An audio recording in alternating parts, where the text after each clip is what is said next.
Then one day they said to themselves, our community is so rich, so life-giving, it needs to be shared with others. So they create the world. And in Genesis 1, we see them create, let us, and then let us, and then let us. And then there's Adam and Eve, where God says, I want you to be one. He calls us to live in community that mirrors the Trinity, as the Trinity does now and will continue to do. The first human community is marriage, where we're called to become one. Later, God looks down from heaven and decides to reset humanity with a family, Noah's family. Then out of this community, this boat-loving, sea-fearing people, joke included, comes the world as we know it. God later blesses Abraham, I'm fast-forwarding quickly, with the community of Israel, where 12 clans work together sometimes. Then, Jesus comes down, and in one of the first acts of his ministry, he chooses 12. He chooses a community. Most unlikely, as Matt said yesterday, ordinary, right? Men. They live together for 3 years, and they pour into each other as Jesus pours into them. Then in Acts chapter 1, the Holy Spirit unleashes these men onto the world, and they go forth and plant small little communities that meet in people's houses, and they call that what? Church. So that you too may have fellowship with us. And indeed, our fellowship is with the Father and with the Son, Christ, or Jesus Christ. John 15:15. Jesus says, no longer have I called you servants, but I have called you friends. We are friends with Jesus. And we become good friends with each other by first becoming good friends with Jesus.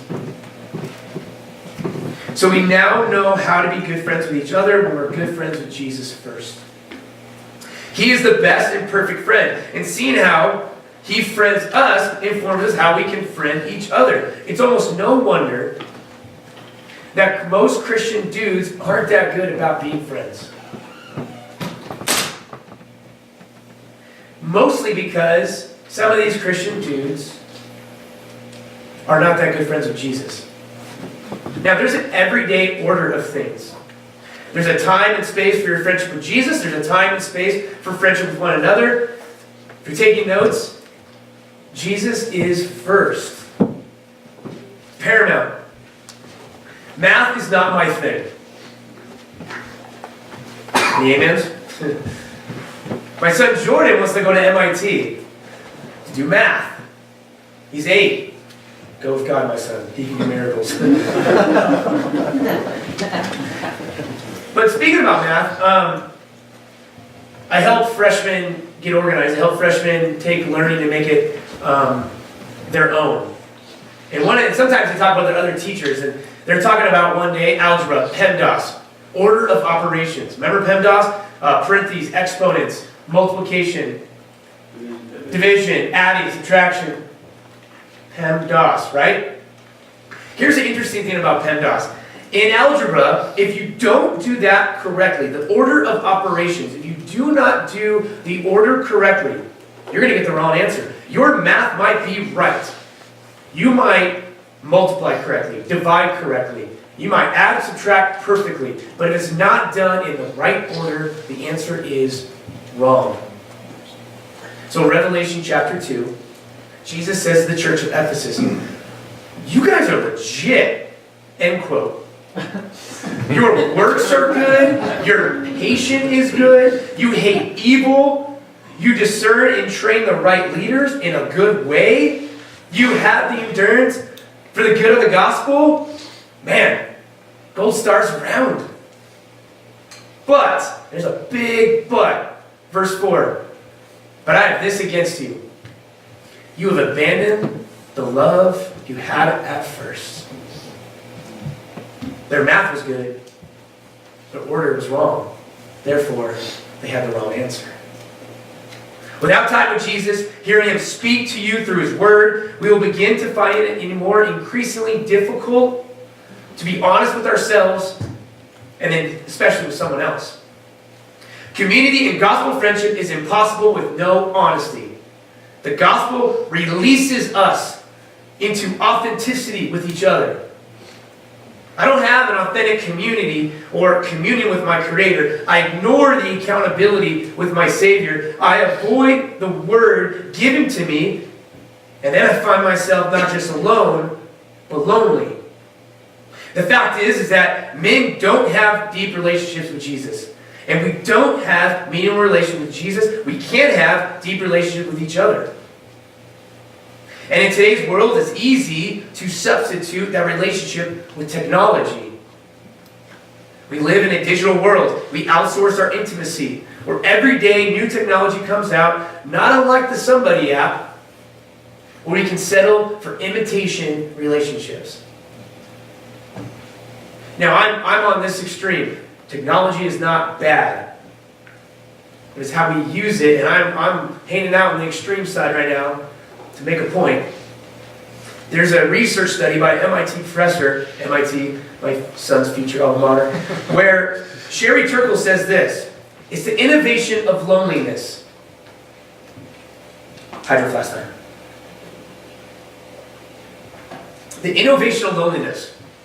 Okay, man is a social creature, and the feeling of loneliness can drive them mad. Yet the Western and modern world sanctions individuality. The individual is measured by personal achievement, such as having a career, wealth, self-image, consumerism. In this course of action, many people lose their social and familial connections in the favor of a self-actualization ideal. Sociological research indicates that the maximum number or natural size of a group of humans is roughly, check this out, 150 people. Most humans are just incapable of intimately knowing more than 150 people. So even today, the threshold of human organization is around the number of 150. In a world of technology where life can be simpler, hopeful, optimistic, ever young, we've become addicted to virtual romance, disguised by the social network, which supplies an impressive platform that allows us to manage our social life more effectively. We're collecting friends like stamps, not distinguishing quantity versus quality, and converting the deep meaning and intimacy of friendship with exchanging photos and chat conversations. By doing so, we are sacrificing conversation for mere connection.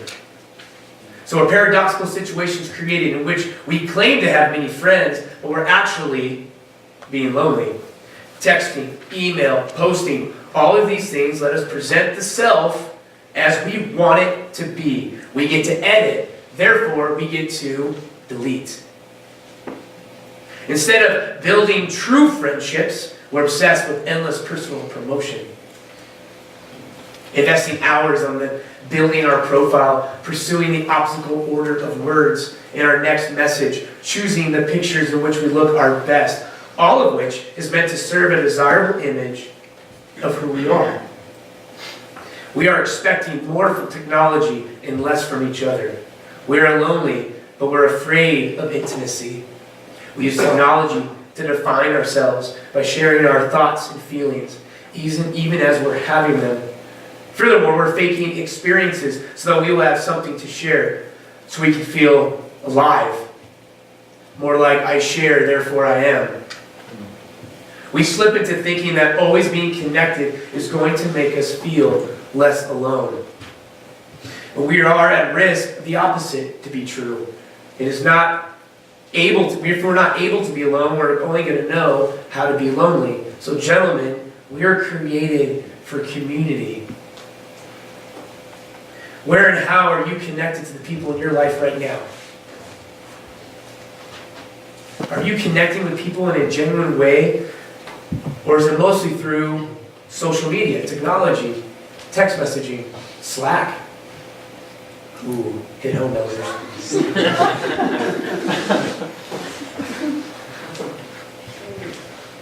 This weekend, I think it'd be a good time, I'm speaking, kind of preaching to myself, it's a good time to reflect on this area, right? We need each other. We need each other. Sam had Frodo. Kurt had Spock. Andy Dufresne had Red. Just missed my friend. Han Solo had Chewie. Harry had Lloyd. Wayne had Garth. And Bill had Ted. We forget that Moses had Aaron. Even Jethro. Paul had Barnabas. Paul had Silas. Jesus had his disciples. Eve and Lazarus. Peter had Mark. Elijah had Elisha. Naomi had Ruth. And David had Jonathan. One of the best examples of the gospel friendships ever recorded is that of David and Jonathan.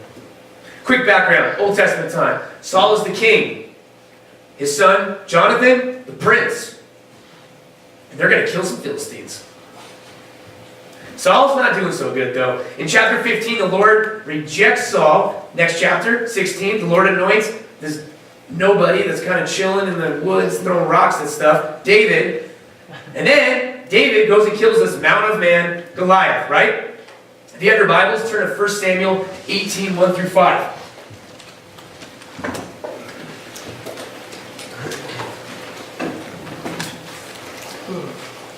I'm on page 241 in my Bible, because my Bible's the right Bible. You didn't like that joke. I'll scratch it for next service. Okay, so 1 Samuel 18, verse 1. As soon as he had finished speaking to Saul, the soul of Jonathan was knit to the soul of David, and Jonathan loved him as his own soul. And Saul took him that day, and would not let him return to his father's house. Then Jonathan made a covenant with David, because he loved him as he loved his own soul. A lot of soul in his brother. And Jonathan stripped himself of his robe that was on him, and gave it to David, and his armor, and even his sword, and his bow, and his belt. And David went out and was successful wherever Saul sent him. So that Saul set him over the men of war. And that was good in the sight of all the people, and also in the sight of Saul's servants. Looking at this great friendship of Jonathan and David, we see 3 lessons about what Christian men can do to enter into this authentic, gospel-rich friendship that we desire, that we need. Number 1, there's a commitment. Number 1, out of the lessons that we see, authentic, gospel-rich friendships start with commitment. You might notice real early they use the word knit. The word knit in verse 1 literally means tethered to his soul. The word soul here is 3 times in the small verse. This is the deepest level possible you can have something with someone. The same passion, the same pursuit, the same convictions. They were friends, watch it now, at the soul level, right? And we see their friendship thrive because of their first individual love for God. In chapter 17, David takes out Goliath like a gangster. I wrote gangster. And before he does that, what does he do? He declares his love for God. And I don't know about you, but when I read this, I read it like it's the best WWF or WWE SmackDown talk ever. Right? Welcome to the Valley of Elah. 2 men enter, 1 comes out, right? David grabs the mic, tells him what he's going to do. He basically Babe Ruths this thing, calls his shot, points at this big dude. And this is from chapter 17, verse 45 through 47. Extremely loose from the Message. Just kidding. You come at me, bro? You come at me with a sword, a spear, a battle axe? No. Walks around, checks the crowd, gets them hyped. I come at you in the name of God. You can't see me. Right? Today, God's going to give you to me. I'm about to kill you. And I'm going to do it first. Watch it now. I'm going to cut off your fat head.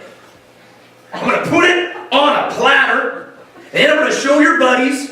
Then I'm going to kill your buddies. And then I'm going to feed them some dogs and some birds. The whole earth is going to know what's up. The battle belongs to God. All right. Dave's a bad dude. Right? That's some bad stuff. Jonathan's on the sideline checking this whole thing out, watching this guy say these things. Now, Jonathan was a bad dude too. In chapter 14, when I first read this, it got me so hyped. Chapter 14 in 1 Samuel, before God has rejected Saul and anointed David, before that, Saul's army is in trouble. they're in such trouble, nobody has a weapon. They have pitchforks, sickles, brooms, I don't know. The only two people that even have a sword are King David, Prince Jonathan. Now Jonathan, I told you he's a gangster, he tells the guy carrying his armor, he's like, hey, I got an idea. Let's go over to the Philistine army by ourselves. And let's just kill them. Let's kill a bunch of them. And you know what? Here's the best part. And he tells the guy that's holding his armor, if God's with us, cool. If he's not, we'll know pretty quickly. Now, picture yourself as the armor bearer. He's like, I hear ya, love ya, great guy. Maybe we should just, wait this out a little bit. Maybe pray, seek some wise counsel. Maybe you take that ADD medication and lay out the Red Bulls, Jonathan. Huh? So, that doesn't happen. He says something like, I will die for you. Something silly. So, the armor bearer and Jonathan go over to the Philistine army. They just jump in head first, and they start slashing away. And Jonathan's killing folk. God's with him. He kills like 20 of them. There's a panic. Everyone's freaking out. They don't know what's going on that side of the army camp. And then the other Israelite army's like, hey, probably go jump on that train. So they run over there and they start fighting, and they're victorious because Jonathan is a bad dude. So these two gangsters have the same passion, the same conviction. Watch it now. Their math is good and their order of operations is correct. Jesus, God, is declared first. Then they go do that activity. Then they go declare and prove that their love for God before they do anything significant. We see their love for Jesus is first. C.S. Lewis talks about friendship in a really cool way. He says, friendship is where two people standing next to each other, right? Shoulder to shoulder. They connect because they have a shared interest. And this interest is their focused attention. However, there's a true friendship, a true authentic friendship is where instead of focused on the shared interest, they're focused on each other. Instead of shoulder to shoulder, they're face to face. You can be friends, even good friends, gentlemen, with dudes that don't really have the same interest as you. You can be good friends with guys that don't love Jesus first yet. They can have the same hobbies, the same fantasy football team. They all hate USC. Lots of you guys out there. Did they win last night? No. Praise Jesus. Sorry. We have casual friends. We do life. We go to work. We have neighbors. We have friends. We have casual friends. That's not hard to have. Where we can be shoulder to shoulder, play golf, to surf, to watch football with, whatever. The Bachelor. Talk to me afterwards if you do that. In fact, I would venture to say that we have plenty of just good casual friends. Guys we have a shared common interest with. But I would say that it might not have been that difficult for David and Jonathan to be good casual friends. I don't see it being difficult for those two guys to do that, but they don't. We see their friendship start in chapter 1, verse 1 in chapter 18, with a commitment. In verse 3, they make a covenant to one another. Now, a Hebrew covenant is a big deal. This is life and death. This is a promise. So in actuality, they are, my slide, yeah, they're DTRing it right now. Define their relationship. Before their relationship, before their friendship even begins, they are defining this relationship. So stay with me as I try to unpack this. In 2001, that summer of 2001, rather 2002, I worked at Hume Lake. Now, I was a chef at the restaurant there. I wasn't good. But I was there, and another guy that I worked with, his name was Joshua. Cool dude. I asked him, hey, tell me your story. What are you all about? He said, well, I just got engaged. Man, that's great. Fantastic. Man, you're pretty young. He's like 19. Like, you're pretty young. I also got engaged at 19, so. But I was like, that's pretty cool. And tell me, where'd you meet her? He goes, well, I met her for the first time 2 weeks ago. Okay? He goes, yeah. And then I go, well, you guys haven't been dating very long. Oh, we don't date. I met her. I liked her. I met the dad. I said, sir, I would like to court your daughter with the intent of marriage.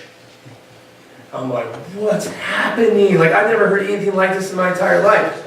Now, I have no commentary about this. However, actually I do have commentary, but I'm not going to voice it right now. But what's interesting about what he was telling me, what I was thinking about is, this guy was defining the intent of his relationship with this girl. He was defining the relationship early. He was like, there's a commitment here that's more important than the everything moving forward. Let's start with the commitment. Gentlemen, we're busy. It's hard getting here. At breakfast, I was hearing a guy say, hey, did you work yesterday? And the guy said, yeah, I had to work, but I got up at 4:30 so I can get off at 3 so I can make it myself here. Gentlemen, we're busy. It's a sacrifice getting here.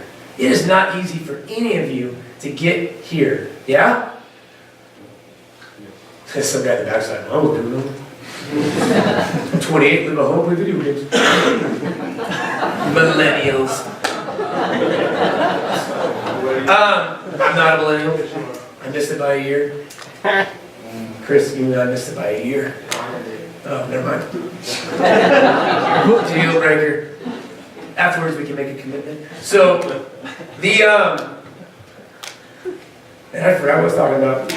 Okay, anyways, so we're busy. We don't need, watch me now, we don't need another golf buddy. Yeah, we do. Buddy. We have those. We don't need another guy we can call, just go have a cold brew coffee, orange mocha frappuccino, and talk about our favorite pomade for our mustache or the new tattoo we're about to get. Hipsters. Calling you out. We don't need another one of those. We have those. Those are easy to get. And those are nice to have. We don't need that. We need something where we have a gospel friend who's committed to God and then to me. Someone who truly knows me and I truly know them. Being tethered to someone where trust and truth can flourish. Where we aren't lonely and lost in this connected world. A gospel friend is committed first, is defined early. And there's a vulnerability where you've given permission to another dude to speak into your life. Have you done that? Ruben's allowed to make fun of me and the intricacies of science that goes into sprint training. There is none. Because he's earned that. Ruben and I have been friends for a while. We've given each other permission to speak into each other's life publicly with a microphone. So, a casual friend does not go there. A casual friend does not speak into your life in a profound way.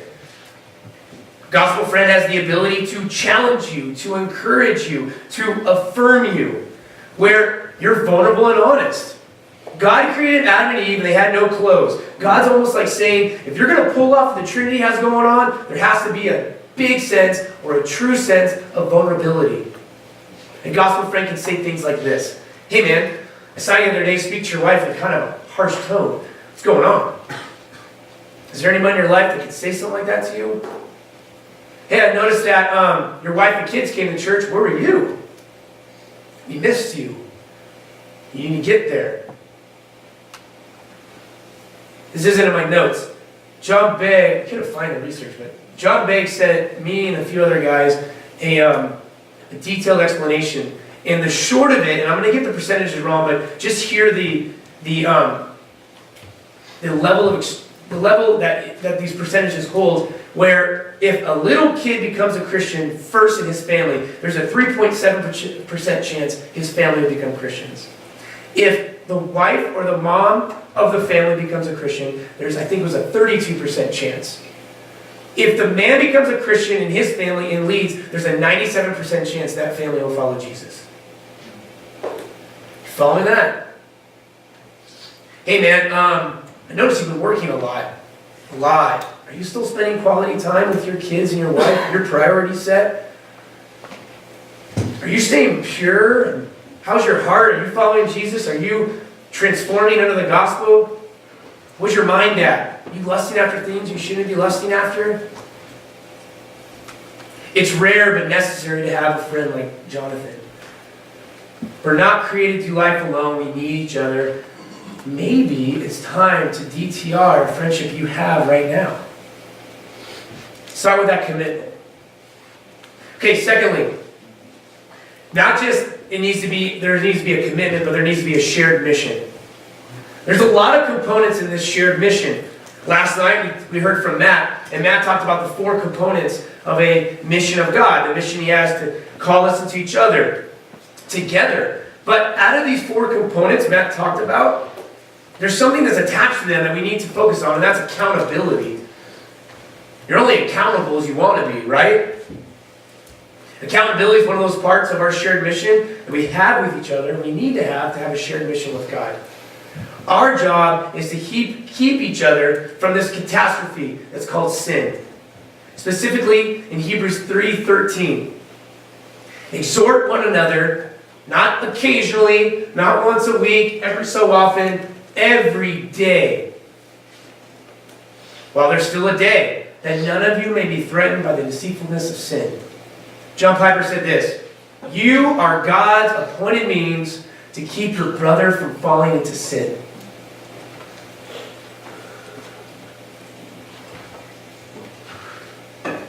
You are God's appointed means to keep your brother from falling into sin.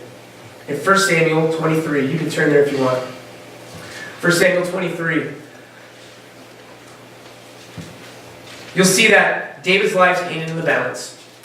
The Lord shows him that, hey, go save the people of Keilah. And after He saves them, they completely turn their back, plot shift, and plot twist, and they're like, hey, now we're going to tell Saul where you are. Not cool. So David has to run. Later in the chapter, the Ziphites betray David and they tell Saul where he is. So Saul comes after him. He barely escapes this one. To say the least, David's probably not feeling anointed at this minute. Each moment is filled with pressure, stress, tension, discouragement for himself and probably the men he's with. You ever been in a place where you're confident God wants you there, but it ain't easy? I have. On the stage. I'm just kidding. In fact, you would have never chosen this path that you're on if you foresaw the hardship that would be in the future. David was most likely asking himself in this moment, is it really worth being God's appointed? Or anointed, rather? You're going to ask yourself questions like this. And wouldn't it be nice to have a gospel friend by your side? Some of the hardest moments of my life, kids sick, I'm sick, wife sick, lost a house, lost a job. Those things have happened. I had a friend next to me, walking with me, face to face because he knew me. In 1 Samuel 23:16, I'll give you a second to get there. 1 Samuel 23:16, it's also on the board. And Jonathan, Saul's son, watch the action word here, rose. And he went to David at Horesh. And he strengthened his hand in God. He strengthened him not to give up on what God has called him to do. David might even be tempted to give up and stop moving forward, and Jonathan says, no. Us men get in trouble when we cannot handle it. Rather, we get in trouble when we think we can handle it alone. There's this, I don't know about you, but I feel like when I grew up, when I became a man, that's when I could handle my business by myself. When I'm a one-man wolf pack, when I'm John McClane in it, when I'm some Ronin samurai in some cool spaghetti western movie, right? When I'm Gladiator and I'm by myself, defeating Rome. Yeah, that's me. That's what a man does. There's a real danger in thinking that a man is so strong that he does not need to be strengthened in God. And further damage and danger in thinking that someone is so far above you they can't be God's instrument to give strength. In verse 16, it says Jonathan rose. Do you see the intentionality there? A conscious effort. Jonathan was the practical means by which God strengthened David. God uses men as the vehicle for his intervention. We are called to greater things as ordinary men for each other, and it's more than fantasy football talk. Speaking of that, Sean Kennedy, your team stinks. They're going to lose tomorrow. Fantasy football. Think about the conversations you have with some of the brothers in this room, or maybe some friends that you would call good friends. I'm going to venture to say, you're probably skimming the surface at best. Hey, how's work? Did you see the game last night? What do you think about that political thing? Jesus never talked to us this way. He was loving and caring, and he struck the heartstrings of our soul. I recently heard a church that said something like this. How's your OST? Okay, cheesy, yes, but watch what's happening. Your OST is your ongoing spiritual transformation. These people are making a conscious effort. This church, this body of believers are making a conscious effort to get to one another. Have you been transformed in the gospel? Think about if you ask someone that question that you consider a good friend, and they're honest with you. Reports sadly say something along the lines of, what ongoing? There's supposed to be a transformation? We are not challenging and holding one another accountable in the gospel. So if we want to do this, lastly, third point, we have to do it with love and sacrifice. What I'm about to say is going to be great for those intimate friendships you have, but if you're married, this stuff is going to be gold for your intimate, loving relationship you have with your wife, which is a great friendship. So I just tell that to you for a separate application. Lastly, in verse 2, going back to 18, 1 Samuel 18, verse 2, and beyond we see an interesting dichotomy between Saul the king and Jonathan, watch, the old future king, right? Jonathan's not the king. He's supposed to be next. He's not anymore. And Jonathan's cool with that. Saul takes. Jonathan gives. Saul takes advantage of David to win battles. He takes advantage of David and says, play songs for me.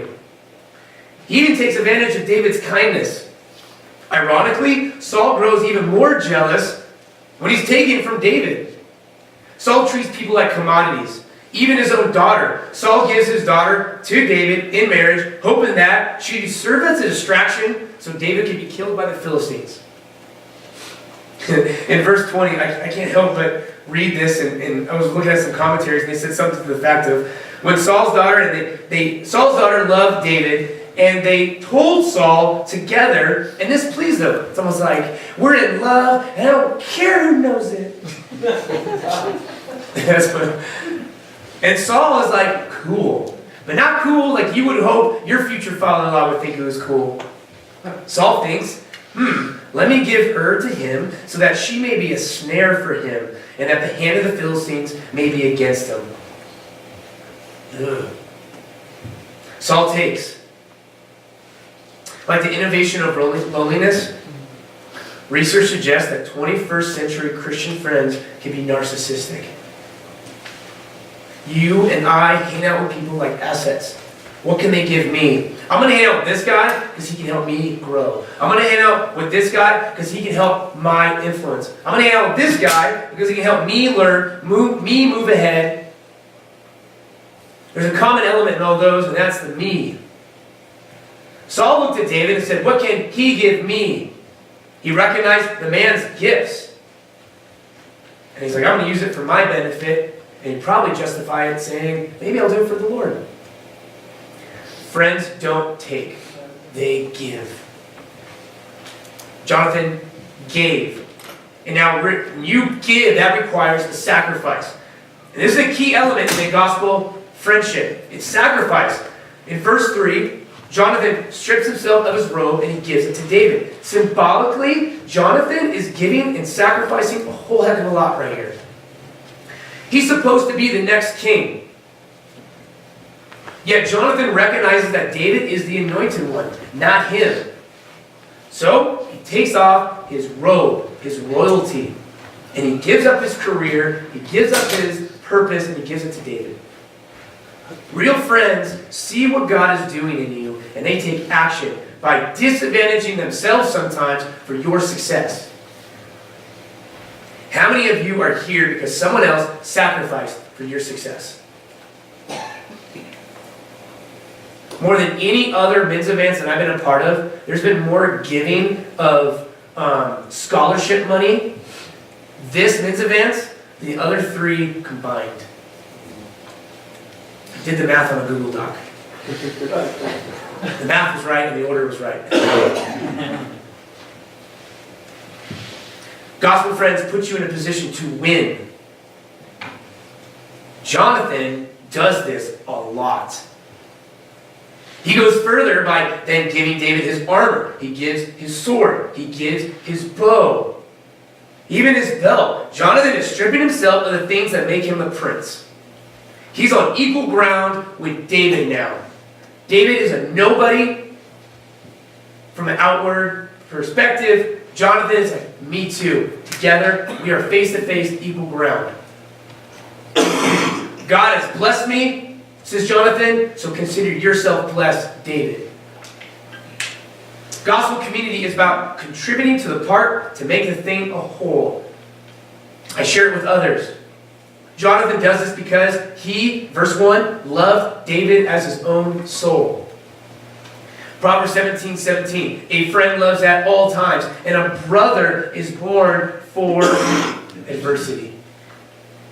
Our friendship with others needs also to look like, let's go to the main example, the best example. How does Jesus do friendship with us? Jesus loved us, John 3:16. For God so loved the world that he gave his only son. If you love someone, you will give. If you never give, you do not love. A friendship is about sacrifice. Further sacrifice for Jonathan is found in the risks he takes. He risks everything. He risks his life, his relationship with his dad, his relationship with his king, his relationship with the people, his calling as the next king, his career. Friends, real friends, get dirty. Real friends take risks. Real friends sacrifice. How many of your good friends run when it gets tough? I ask my freshmen this all the time. How many of you have good friends? All of them are like, yes! We vape under a bridge. Hooray! But then I ask them, and I did this last week, how many of your friends, when something gets tough, are going to be there for you? Hands go down. They recognize that. A good gospel friend gets down in the mud with you, and then this is called empathy. What I'm going to describe about empathy is really important. Empathy is how a gospel friend loves, but there's a real danger when you confuse empathy with sympathy. Empathy is feeling with people. It's a deep connection. It sees life in a different lens. It's walking in someone else's shoes for a while. So, empathy fuels connection. Sympathy drives disconnection. Let me unpack this. It'll make more sense. Okay, when you're thinking about empathy, there's 4 qualities to empathy. I'm going to give you time to write these down. There's 4 qualities when you think about empathy. Number 1, you perspective taking. You take on the perspective of somebody else. You try to get to a place where you can identify and you know what they're going through. You may not have to know it exactly, but you try to get to a place where you can take on their perspective. Number 2, you stay out of judgment. This is hard, because we kind of secretly like this. It's easy to think, I did something to deserve that. Or, how stupid did you get? There's consequences for actions, right? Staying out of judgment. Number 3, you recognize the appropriate emotions. This is my hardest one. When someone's upset, you're like, you upset? Yes. Okay. I didn't know what was happening right now. Are you leaking? It's one man's here. You suck that back in, those two. You recognize the appropriate emotions. This is discernment. You discern of what and how somebody is feeling or what they feel. A lot of questions that you should be asking. And number 4 is communication. And next to communication, if you can, just write verbal and nonverbal. And let's be, if you can, circle nonverbal. Your communication, that nonverbal communication, that's going to be way more important than the verbal. All of us are good at giving the verbal. Problem? Boom, solution. Drop the mic, you're welcome.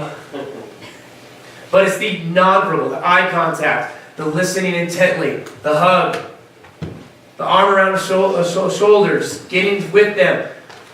Not looking at your phone, not looking at your watch, not looking around. Think of it like this, guys. When someone is down, when somebody is hurting, when a friend needs you, when they're sad and they're having a hard time, in many ways, they're like in a hole or a cave. Okay? In the dark, they yell, I'm stuck. I'm overwhelmed. Help. Empathy is going down in that cave and with that person and saying, hey man, I'm here with you.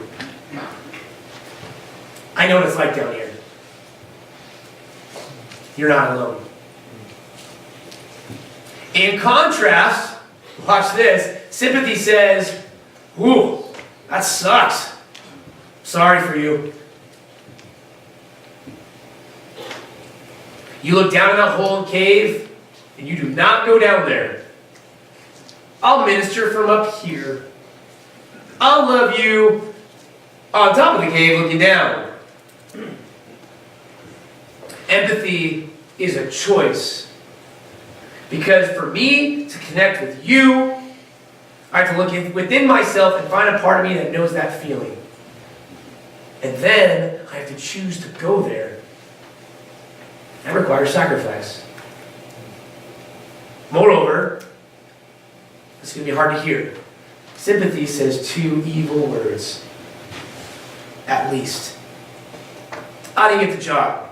At least you got the interview.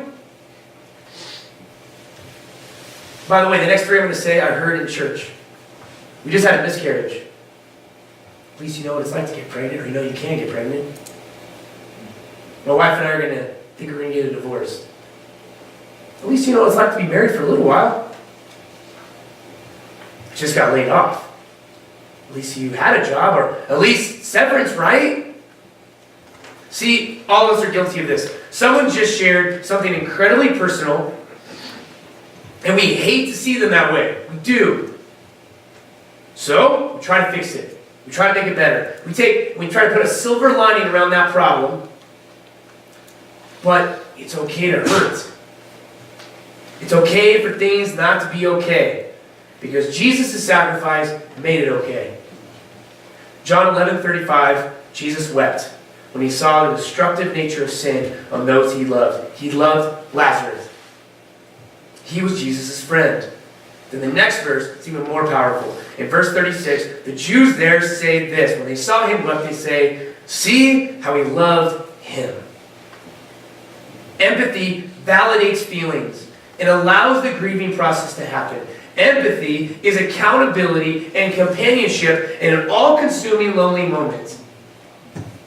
Rather than trying to fix the issue, empathy would say, I don't know what it's like right now, or I don't know what to say. But I'm glad you told me, and I'm here with you. This is what the Bible is saying for us to call, maybe when we're trying to bear burdens with one another. It's subjecting yourself to the weight of someone else's life. I know this is heavy. I'm not going anywhere. I'm with you. Rarely does a response make something better.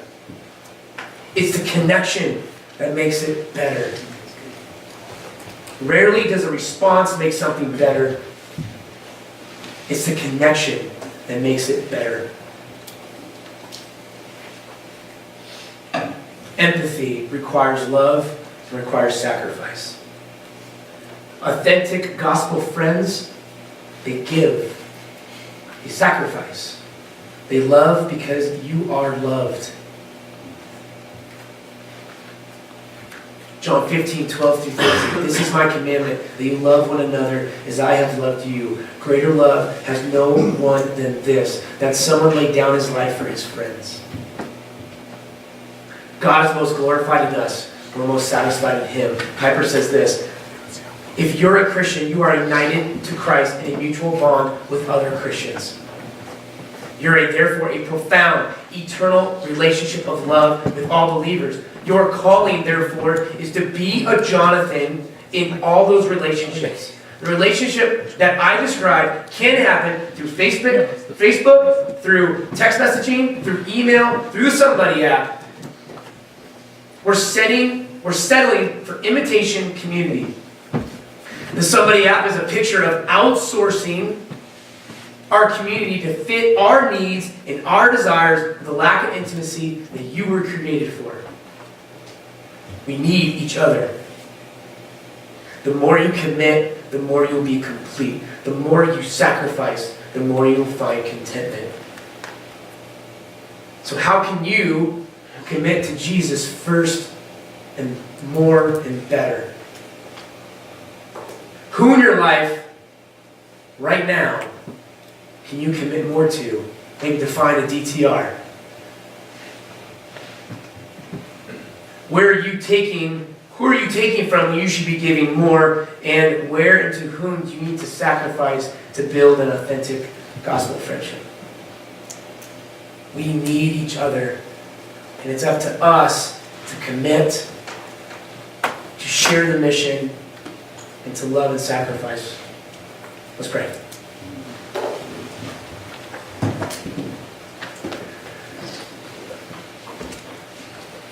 Jesus, some of the most meaningful relationships and friendships I've ever had were not my high school buddies and my college buddies, but for me personally were some of the men in this room. You've revealed yourself to me in profound ways in the last 7 years because you intently used men in this room to lead me to Jesus first, to read my Bible more, and then to commit to good, honest friendships that are vulnerable, that are meaningful, where sacrifice and love and empathy, where my son is in the hospital and Aaron Sellers and Matt Kaiser show up. The next day, Dan McIntosh shows up while I'm sleeping and puts his hand on my son's head and prays for him.